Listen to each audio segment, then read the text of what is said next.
कांग्रेस और ममता बनर्जी के बीच हो गया है समझौता। चलिए आपको बताते हैं बंगाल के अलावा किन 2 राज्यों में होगी सीट शेयरिंग। दरअसल हरियाणा की 9 सीटों पर कांग्रेस के उम्मीदवार उतरेंगे, वहीं कुरुक्षेत्र की लोकसभा सीट से आम आदमी पार्टी अपना उम्मीदवार उतारेगी। इसके साथ ही चंडीगढ़ की सीट भी कांग्रेस के हिस्से आई है, लेकिन पंजाब को लेकर दोनों दलों के बीच बात नहीं बनी है और वहां दोनों दल अकेले ही चुनाव लड़ेंगे। वहीं इससे पहले भी आम आदमी पार्टी और कांग्रेस के बीच गठबंधन हुआ। गठबंधन के तहत दिल्ली में आम आदमी पार्टी नई दिल्ली, पश्चिम दिल्ली, दक्षिणी दिल्ली और पूर्वी दिल्ली पर चुनाव लड़ेगी। वहीं कांग्रेस को पूर्वी दिल्ली, उत्तर पूर्वी दिल्ली और चांदनी चौक की सीट मिली है। इसके साथ ही गोवा में दोनों सीटों पर कांग्रेस पार्टी चुनाव लड़ेगी। वहीं गुजरात की बात करें तो 24 सीटों पर कांग्रेस पार्टी अपने उम्मीदवार उतारेगी और 2 सीटों पर आप के उम्मीदवार मैदान में उतरेंगे।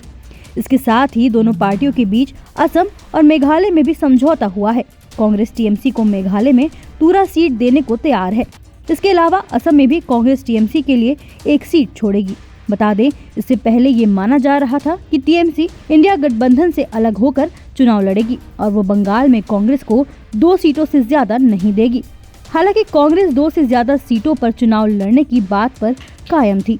सूत्रों के अनुसार पश्चिम बंगाल में पहले जहां ममता दीदी की पार्टी कांग्रेस को केवल 2 ही सीटें दे रही थी, अब 5 सीटों पर बात तय हो गई है। बताया जा रहा है कि कांग्रेस अब बंगाल की 42 सीटों में से 5 पर चुनाव लड़ेगी। समझौते के अनुसार कांग्रेस प्रदेश की दार्जिलिंग, रायगंज, दक्षिण मालदा, बहरामपुर और पुरुलिया सीट से चुनाव लड़ेगी। आपको बता दें, इंडिया गठबंधन के दलों के बीच सीट बंटवारा हो चुका है। दलों के आपसी समझौते हो चुके हैं, सीटों के ऐलान हो रहे हैं। इसकी शुरुआत उत्तर प्रदेश में कांग्रेस और समाजवादी पार्टी से हुई थी।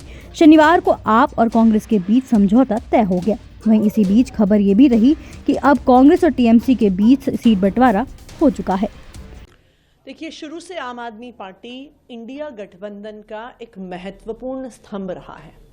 हम शुरू से इंडिया गठबंधन की सफलता के लिए काम करते आए हैं और हालांकि कि कांग्रेस से बातचीत में फाइनल सीट शेयरिंग होने में कुछ समय लगा, लेकिन आम आदमी पार्टी शुरू से ये स्पष्ट करती आई है कि हम इंडिया गठबंधन का हिस्सा हैं और हम साथ में ही चुनाव लड़ेंगे।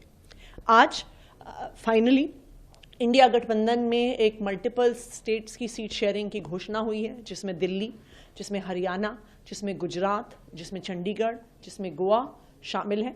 और मुझे खुशी है इस बात की कि इंडिया गठबंधन इन सारे राज्यों में मजबूती से चुनाव लड़ेगा। थोड़ा जनता जानना चाहेगी कितना मुश्किल और कितना आसान रहा इन गुत्थी को सुलझाना आप लोगों के लिए, जो कि कई दौर की बैठक हुई, इसमें आप भी शामिल रही, खास करके भरूच का सीट जिसको लेकर कांग्रेस भी काफी इमोशनल थी, आखिरकार आपकी झोली में आई। देखिए, मुझे लगता है कि चाहे कांग्रेस पार्टी हो चाहे आम आदमी पार्टी हो, हमने देश हित को आगे रखा है, पार्टी हित के बारे में नहीं सोचा है। और देश हित को आगे रखते हुए दोनों ही पार्टियां, चाहे कांग्रेस पार्टी हो चाहे आम आदमी पार्टी हो, इस बात के प्रति प्रतिबद्ध थी कि इस अलायंस को हम सफल करवाएंगे। और देखिए, किसी भी अलायंस में कुछ कॉम्प्रोमाइज एक पक्ष करता है, कुछ कॉम्प्रोमाइज दूसरा पक्ष करता है। तो कुछ कॉम्प्रोमाइज आम आदमी पार्टी ने किया, कुछ कॉम्प्रोमाइज कांग्रेस पार्टी ने किया, लेकिन अब मिलकर मजबूती से इंडिया अलायंस चुनाव लड़ेगा और हम दिल्ली में भी जीतेंगे, हरियाणा में भी जीतेंगे, गुजरात में भी जीतेंगे, गोवा में भी जीतेंगे। ऐसे ही देश दुनिया की तमाम अपडेट्स के लिए देखते रहे समय डिजिटल। वीडियो को लाइक करें, दोस्तों के साथ शेयर करें और चैनल को सब्सक्राइब करना बिल्कुल ना भूलें।